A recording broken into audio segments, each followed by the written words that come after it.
Hey, what's going on, everybody? Welcome into this week's edition of my top starts and sits for week 4 of this NFL season. Hopefully, you guys are undefeated, but if not, there's still plenty of time for you to turn things around and go on a run.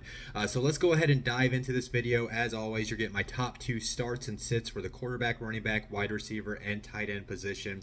And as I always say, too, guys, you guys can factor these top starts and sits into your daily lineups that you put together, whether you use it on FanDuel, DraftKings, or Underdog. Your prop bets. I know I do that a lot on my Underdog, even for betting on the unders as well for some of these players. With that being said, go ahead and start with the position I always do at quarterback. My top start of the week, I am going to go with Kyler Murray against the Commanders. When you look at his matchup, he's got the best matchup on paper, going against the Commanders, who have allowed the most points per game to the fantasy quarterback position through the first 3 weeks of the season. When you look at those 3 games, they have allowed quarterbacks to throw 9 passing touchdowns. That is 3 touchdowns a game, and then two out of the let me get that out right. 2 of the 3 quarterbacks they have faced has thrown for at least 285 passing yards. Plus, you got Kyler's rushing floor, so that's why I really would hammer him in your lineups this week.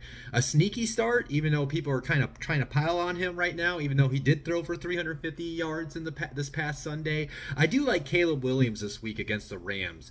When you look at the matchup, the Rams have allowed the second most allowed points per game to the quarterback position through the first 3 weeks. In those first 3 games, they've given up 7 passing touchdowns. And then 2 of the 3 quarterbacks that they have faced have thrown for over 265 receiving yards. I thought Caleb got some things going against the Colts outside of those 2 picks he threw. Started connecting with Cole Kmet and his fellow rookie Rome Odunze. It looked like Keenan Allen returned to practice today. So I think that you're going to see a better performance out of Caleb on Sunday. So if you wanted to take a chance on him, especially in your daily lineups where he's going to be a cheaper option than some of the other quarterbacks, he's definitely worth in consideration. My top sits of the week, I am going to go with Jared Goff against the Seahawks. I will say this is more of I would understand playing Jared if you want to. It'd be a temper your expectations play. But when you look at the numbers, now I do factor in the Seahawks really haven't faced a like legitimate threat at the quarterback position yet. But so far this season, the Seahawks they've only allowed the 4th fewest points per game in the fantasy to the quarterback position. They've only given up 1 passing touchdown to quarterbacks through 3 games. And not one single quarterback has thrown over 150 passing yards against their defense. Again, they haven't really faced the best quarterbacks in the league. I do factor that in. So if you want to take a chance on Jared, I would temper your expectations. But if you have a better guy out there, or you want to take a chance on Caleb Williams, I would definitely consider it. Another guy, I am going to go with Aaron Rodgers as my second top sit against the Broncos. I know the Jets offense looked the best they have in that Thursday night matchup against the Patriots, but he's going against this Broncos defense, who's been pretty stingy against quarterbacks. Now, they've only allowed the 10th fewest allowed points per game to the quarterback position so far, but they've only given up 3 passing touchdowns in the first 3 games, and no quarterback has thrown for more than 175 passing yards against their defense. So while I do like what the Jets showed last week, if I wouldn't jump to put Rodgers in my lineup this week, just because the Broncos defense has been pretty good against quarterbacks so far this season. Moving into the running back position, my 2 top starts, I am going to go with Tony Pollard and Tajay Spears against the Dolphins. Definitely Tony Pollard in the seasonal leagues. Tajay Spears, he would be like a sneaky cheap play in your daily lineups. Maybe you take him on a prop bet or something. But yeah, I do like his matchup against the Dolphins on Monday night. When you look at that Dolphins defense, they've allowed the second most points per game to the running back position so far in fantasy football. They've given up 6 running back touchdowns in 3 games, so that's an average of 2 touchdowns to a running back over the last 3 weeks. And then 3 different running backs have reached at least 70 plus rushing yards against their defense. So I definitely like Pollard in seasonal leagues, and as far as Spears, I like him as a sneaky cheap play in those daily lineups. My other top starts, I'm going to go with Zach Moss and Chase Brown against the Panthers. Same kind of scenario. I like Zach Moss in the seasonal leagues, and I like I don't know, Chase is he looked really like he had some juice. He's going to have a relevant role in that matchup against the Commanders on Monday night. I'm not sure if you want to trust him quite yet in seasonal leagues, but if you want a cheaper running back option to take a chance on in the daily lineups, I think Chase Brown should be in consideration. Going against the Panthers defense, who have allowed the 4th most allowed points per game to the running running back position through the first 3 games. Only given up 4 running back touchdowns in the 3 games, but I think it's because teams were able to score on him in a variety of ways, especially in those first 2 weeks. And then 2 different running backs have finished over 100 total yards. I liked how Moss looked running the ball. I think he's gonna continue to see those opportunities, but I also think Chase, they both are gonna mix in within this offense. But I like them as a play on Monday night. Moving into my top sits, I am going to go with James Cook against the Ravens.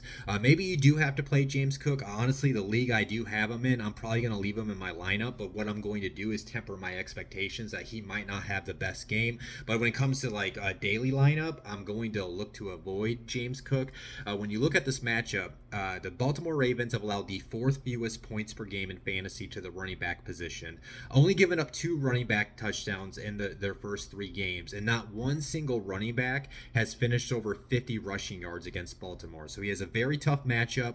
Honestly, I think you're going to have to get most of your points from him through the receiving game, which is something that he's benefit to the Buffalo offense in. But yeah, if you end up playing him, just temper your expectations in your seasonal leagues. But as far as daily lineups, that's a name I would look to avoid. A guy that you might want to play because he had that blow up game against the Miami Dolphins last week, and I don't think Kenneth Walker will be back this week. So just do pay attention to the Seahawks injury report towards the end of this week. But I don't like Zach Charbonnet against the Lions. When you look at this matchup, the Lions have allowed the fewest points per game to the running back position in fantasy football. They've only given up 1 running back touchdown in 3 games. And then 2 out of the 3 games for the Lions, it was the quarterback that was the leading rusher for their team, and not one running back has reached at least 55 rushing yards. So while he did blow up last week for you in your lineups, this would be a week where I would look to slide him to a bench and find a better option to put in my rosters. So yeah, that is my running back position. Moving into wide receiver position, both my top starts at wide receiver, they are basically carrying over from my quarterback top starts. But yeah, I definitely like Marvin Harrison Jr., Michael Wilson Jr., and Greg Dortch against the Commanders. Marvin Harrison Jr., definitely for the seasonal leagues. Depending if you're in a deep league, like a 12-14 team league, maybe you may consider a Michael Wilson or a Greg Dortch. But those are 2 names I would definitely consider when you put your daily lineups together, because they'll be cheaper than some of the other wide receivers that are out there.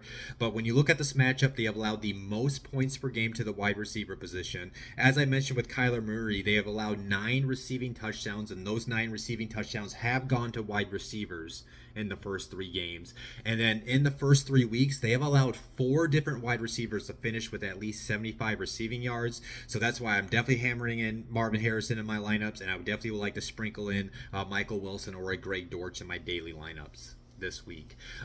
Continuing with the Bears, like I said, I like Caleb Williams this week, so I definitely like his wide receivers. Definitely like DJ Moore and Rome Odunze against the Rams. I think they're both playable in seasonal leagues and definitely in those daily lineups.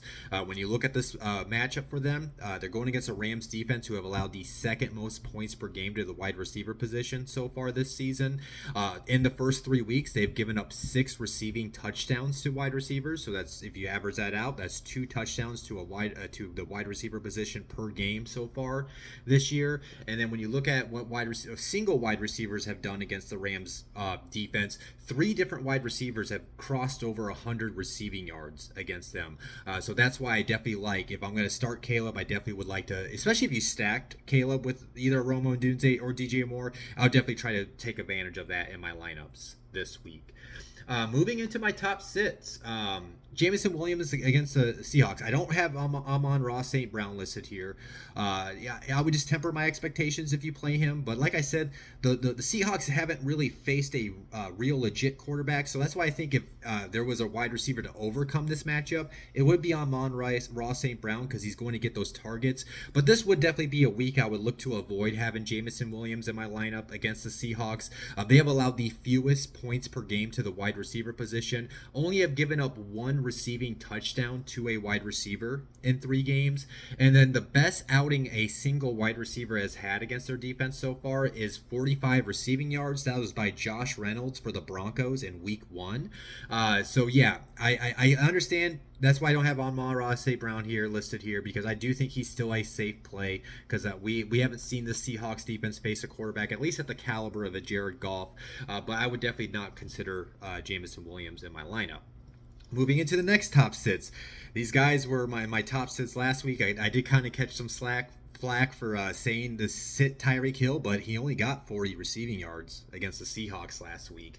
But with that being said, Tyreek Hill and Jalen Waddle against the Titans. Now, listen, you're going to play Tyreek Hill in your seasonal leagues. I understand that. I would just temper my expectations that he might have a repeat performance like he did last week against the Seahawks. I mean, they were down by a lot of points, right? They should have been throwing the ball where Tyreek could have took advantage of the game script, and he still only finished with 40 receiving yards.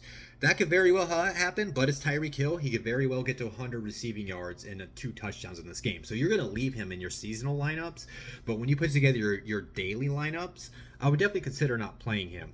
Now, as far as Jalen Waddle, depending on if you are dealing with injuries to the wide receiver position, maybe you do have to play Jalen Waddle this week, so I would just temper your expectations, same as Hill. But if you do have a better option than Jalen Waddle for this week, I would definitely consider leaving him on your bench. Going against this Titans defense, who has allowed the 3rd fewest points per game to the wide receiver position through the first 3 weeks. What's interesting is they have not allowed a wide receiver to score a touchdown against them so far this season. Eventually that's going to break, right? But they have not allowed a touchdown to a wide receiver. And then when you look at the best single performance against them, the most receiving yards they've given up to a single wide receiver was 67 receiving yards. That was the Christian Watson this past Sunday when they faced the Packers. So yeah, again, Tyreek Hill, you're going to play him. Just temper your expectations, but I would avoid him in my daily lineups. Jalen Waddle, if you have a better option, I would look at that, but if you do have to play him, I understand because of all the injuries at wide receiver so far this season. But maybe if you do, but I would just temper your expectations if you decide to leave them in your seasonal lineups. But both these guys, I'm going to be looking to avoid them in my daily lineups. Moving into the lovely tight end position, which is, it's a dart throw, right, guys? We don't know what's going to happen. One week you think something's going to happen, and one week it doesn't happen, and let me just see. I got some of my starts right over the season. I got some of my sits wrong and right. So it's been a dart throw for me, but let me just go ahead and dive into this video. This segment, not my video. My top start of the week, I am going to go with Dalton Kincaid against the Ravens. The Ravens have allowed the 4th most points per game to the tight end position so far this season. When you look at what they've allowed to tight ends in the first 3 games, they've given up 280 receiving yards to tight ends so far. They've given up over the last 2 games, 2 different tight ends have finished over 90 receiving yards. We saw Dalton Kincaid finally get more utilized in this offense this past Monday night. I'm looking for that to carry over and for him to continue that against the Ravens on Sunday. My other top start, I do like Kyle Pitts against the Saints this week. He had over 50 yards against the Chiefs this past Sunday night game. When you look at this matchup, the Saints have allowed the 5th most points per game to the tight end position. Now they have allowed 217 receiving yards to the tight end. 2 tight ends, which is the 3rd most, right behind the Ravens. But Dallas Goedert did get 170 of those yards this past weekend against the Saints. But I like where we're gonna. I just think the Saints are gonna look to bottle up the rushing attack with Bijan. So I think this is gonna have to be a game where Kirk Cousins wins through the air. Drake London has got his fair share of touchdowns over the last 2 weeks. So I'm looking at Pitts to get a touchdown and get at least 50 plus receiving yards in this matchup. My top sits, again, these are completely dart throws with the sits at this point, but you never know who's going to take advantage of the matchup or not. But I would look to avoid Hunter Henry this week against the 49ers. They got Fred Warner, who's the best coverage linebacker in the NFL, so I'm looking at him to be able to shut down Hunter Henry in that passing attack in New England. When you look at the matchup, the 49ers have allowed the fewest points per game to tight ends so far this year. They've only given up 39 receiving yards to tight ends, and they have not allowed a tight end to score a touchdown so far. So everything on paper says look to avoid Hunter Henry, especially when you got Fred Warner that's going to be covering him in that defense for the San Francisco. My other top sit, I am, even though he had those 170 receiving yards against New Orleans. Even though he does seem like a good potential play with AJ Brown and Devontae Smith. We'll have to see if either of them are going to play this week against the Bucks. But everything on paper says you might want to avoid Dallas Goedert going against this Tampa Bay Buccaneers defense, who have allowed the third fewest points per game to the tight end position. They've only given up 60 receiving yards to tight ends, and they also have not allowed a tight end to score a touchdown. Now, I understand it's the tight end position. Basically, you're just going to have to roll with whoever you have at this point. So if you have Dallas Goedert, I totally understand leaving him in your lineup this week against Tampa Bay, but it's just one of those things I always say, just temper your expectations. Dallas could have a floor game. I mean, most tight ends are having floor games at this rate, but yeah, I understand if you play him, just temper your expectations, but if you happen to have a better option out there, I would definitely consider it in week 4. So yeah, those are my top starts and sits for week 4 of the NFL season. As always, guys, if you enjoyed the video, hit the like button, subscribe, and follow me on all my social media platforms, whether it's X, YouTube, Instagram, or TikTok. I always want to see those followers continue to go up. I do appreciate everybody leaving me comments, and I do appreciate the followers I've gained over the beginning part of this season. You guys mean the world to me. But yeah, with that being said, I hope you guys enjoy your night, your evening, your morning, your weekend. Whenever you guys are watching this, you guys know you'll get me next Tuesday when I do my top waiver wires and streamable defenses. Wish you the best of luck. Peace out.